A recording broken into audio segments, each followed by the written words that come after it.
दोस्तों, मोहम्मद हफीज़ का सितारा बदस्तूर गर्दिश में है। मुसलसल ख़राब कारकर्दगी की वजह से वो हेड कोच मिकी आर्थर की गुड बॉक्स में नहीं रहे। वनडे सीरीज में भी इन्हें टीम में जगह बरकरार रखने में मुश्किल पेश आ रही है। सेंट्रल कॉन्ट्रैक्ट में मोहम्मद हफीज़ को ए से बी कैटेगरी में कर दिया जाएगा।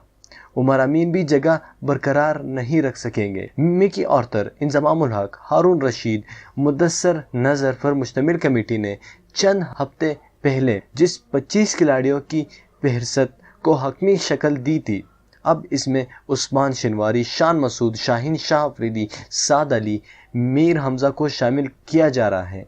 हैरान कुन तौर पर पिछली बार मीटिंग के चंद घंटे बाद सारे नाम मीडिया को लीक कर दिए गए थे, जिससे कमेटी को सबकी उठाना पड़ी थी। ज़राए का कहना है कि पिछले साल फहरिस्त बनाते हुए क्रिकेटर्स की कमेटी से भी राय ले गई थी, लेकिन इस बार खिलाड़ियों से मुशावरत नहीं की गई। कप्तान सरफराज अहमद से भी राय नहीं ली गई।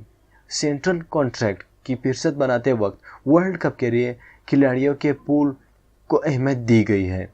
ज़राए का कहना है कि खिलाड़ियों के मुआवज़ों में भी इजाफे की तजवीज़ की गई है, ताहम ये कितना होगा इसके बारे में फार्मूला जल्द बनाया जाएगा। चीफ सेलेक्टर इंजमामुल हक बदस्तूर इंग्लैंड में है, वो 22 जुलाई को लाहौर आएंगे, जिसके बाद सेंट्रल कॉन्ट्रैक्ट की फहरिस्त मंजर आम पर आएगी। तो दोस्तों, ये थी हमारी आज की वीडियो। आपको क्या लगता है कि मोहम्मद हफीज़ क्या टीम में जगह बना पाएंगे या नहीं? आप कमेंट करके ज़रूर बताइएगा। और साथ ही अगर आप हमारे इस चैनल पर नए आए हैं तो चैनल को सब्सक्राइब कर ले और साथ ही बेल आइकन पर क्लिक करें, ताकि हमारी इस चैनल की हर नई आने वाली वीडियो की अपडेट्स आप तक पहुंच सके। मैं मिलता हूं आपसे अगली वीडियो में, तब तक के लिए मुझे इजाज़त दीजिए। अल्लाह हाफिज़।